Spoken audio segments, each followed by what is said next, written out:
यदा यदा हि धर्मस्य ग्लानिर्भवति भारत अभ्युत्थानमधर्मस्य तदात्मानं सृजाम्यहम्। राधे राधे मेरे प्यारे भाइयों बहनों माताओं व बंधुओं, संस्कार की बातें चैनल में आपका स्वागत है। बंधुओं, आज आषाढ़ अमावस्या के दिन मैं आपको सुना रही हूँ श्रीमद् भागवत गीता। बंधुओं, हर मनुष्य को अमावस्या के दिन अपने पितरों को प्रसन्न करने के लिए श्रीमद् भागवत गीता अवश्य सुननी चाहिए। बंधुओं, यदि पितृ प्रसन्न रहते हैं तो मनुष्य के सभी काम बनते चले जाते हैं। बंधुओं, पूर्ण विश्वास एकाग्रचित्त होकर ही श्रीमद् भागवत गीता को सुने। बंधुओं, यदि आपने YouTube चैनल संस्कार की बातें अब तक सब्सक्राइब नहीं किया तो जरूर करें और बेल आइकन दबाना ना भूलें ताकि आपको हमारी आने वाली सभी वीडियोस की जानकारी सबसे पहले हो सके। बोलो पितर देव की जय हो, कृष्ण भगवान की जय हो। धृतराष्ट्र बोले, हे संजय, धर्म भूमि कुरुक्षेत्र में इकट्ठे हुए युद्ध की इच्छा वाले मेरे और पांडु के पुत्रों ने क्या किया? इस पर संजय बोले, उस समय राजा दुर्योधन ने व्यूह रचना युक्त पांडवों की सेना को देखकर द्रोणाचार्य के पास जाकर यह वचन कहा, हे आचार्य, आपके बुद्धिमान शिष्य द्रुपद पुत्र धृष्टद्युम्न द्वारा व्यूहाकार खड़ी की हुई पांडु पुत्रों की इस बड़ी भारी सेना को देखिए। इस सेना में बड़े बड़े धनुषों वाले युद्ध में भीम और अर्जुन के समान बहुत से शूरवीर हैं, जैसे सात्यकी और विराट तथा महारथी राजा द्रुपद और धृष्टकेतु, केकितवान और बलवान काशीराज, पुरोचित, कुंती भोज और मनुष्यों में श्रेष्ठ शैव्य और पराक्रमी युधामन्यु, बलवान उत्मोजा, सुभद्रा पुत्र अभिमन्यु और द्रौपदी के पांचों पुत्र, ये सभी महारथी हैं। हे ब्राह्मण श्रेष्ठ, हमारे पक्ष में भी जो जो प्रधान हैं उनको आप समझ लीजिए। आपके जानने के लिए मेरी सेना के जो जो सेनापति हैं उनको कहता हूँ। एक तो स्वयं आप और पितामह भीष्म और कर्ण, संग्राम विजयी कृपाचार्य, वैसे ही अश्वत्थामा, विकर्ण और सोमदत्त का पुत्र भूरिश्रवा, और भी बहुत से शूरवीर अनेक प्रकार के अस्त्र शस्त्रों से युक्त, मेरे लिए जीवन की आशा को त्यागने वाले, सब के सब युद्ध में चतुर हैं।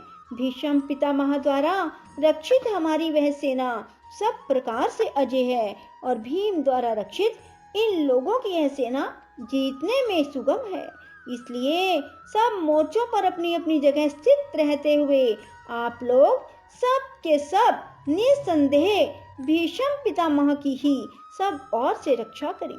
इस प्रकार द्रोणाचार्य से कहते हुए दुर्योधन के वचनों को सुनकर कौरवों में वृद्ध बड़े प्रतापी पितामह भीष्म ने उस दुर्योधन के हृदय में हर्ष उत्पन्न करते हुए उच्च स्वर से सिंह की नाद के समान गरज कर शंख बजाया।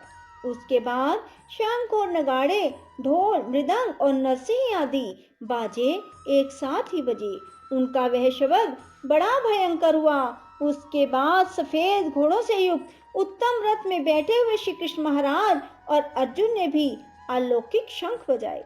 उनमें श्री कृष्ण महाराज ने पांचजन्य नामक शंख और अर्जुन ने देवदत्त नामक शंख बजाया।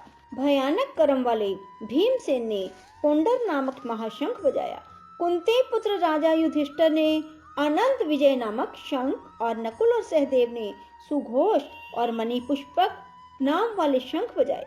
श्रेष्ठ धनुष वाले काशीराज और महारथी शिखंडी और धृष्टद्युम्न, राजा विराट और अजय सात्यकी, राजा द्रुपद और द्रौपदी के पांचों पुत्र और बड़ी भुजा वाले सुभद्रा पुत्र अभिमन्यु, इन सब ने हे राजन अलग अलग शंख बजाए और उस भयानक शब्द ने आकाश और पृथ्वी को भी शब्दायमान करते हुए धृतराष्ट्र पुत्रों के हृदय विदीर्ण कर दिए। हे राजन, उसके बाद कपिध्वज अर्जुन ने खड़े हुए धृतराष्ट्र पुत्रों को देखकर उस शस्त्र चलने की तैयारी के समय धनुष उठाकर ऋषिकेश श्री कृष्ण महाराज से वचन कहा, हे अच्युत, मेरे रथ को दोनों सेनाओं के बीच में खड़ा कीजिए। जब तक मैं इस स्थित हुए युद्ध की कामनाओं वाले को अच्छी प्रकार देख लूं, उस युद्ध रूप व्यापार में मुझे किन किन के साथ युद्ध करना योग्य है। दुर्बुद्धि दुर्योधन का युद्ध में कल्याण चाहने वाले जो ये राजा लोग इस सेना में आए हैं, उन युद्ध करने वालों को मैं देखूंगा।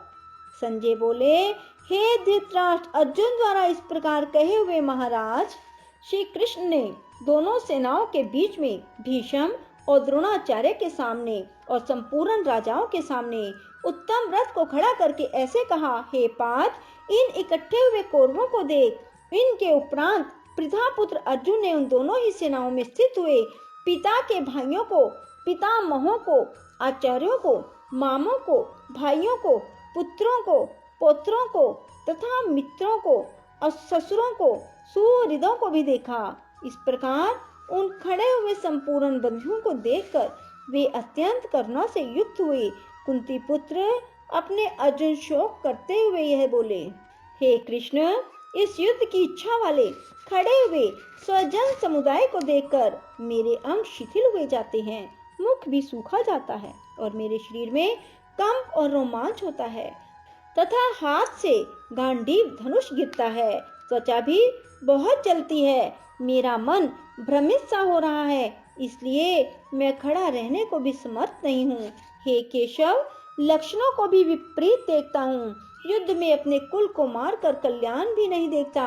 हे कृष्ण, मैं विजय नहीं चाहता और राज्य सुखों को भी नहीं चाहता। हे गोविंद, हमें राज्य से क्या प्रयोजन है, भोगों से और जीवन से क्या प्रयोजन है, क्योंकि हमें जिनके लिए राज्य, भोग और सुख आदि इच्छित हैं, वे ही यह सब धन और जीवन की आशा को त्याग कर युद्ध में खड़े हैं, जो कि गुरुजन, ताऊ, चाचे, लड़के, दादा, मामा, ससुर, पोते, साले और भी जो संबंधित लोग हैं। इसलिए हे मधुसूदन, मुझे मारने पर भी 3 लोक के राज्य के लिए भी मैं इन सब को मारना नहीं चाहता।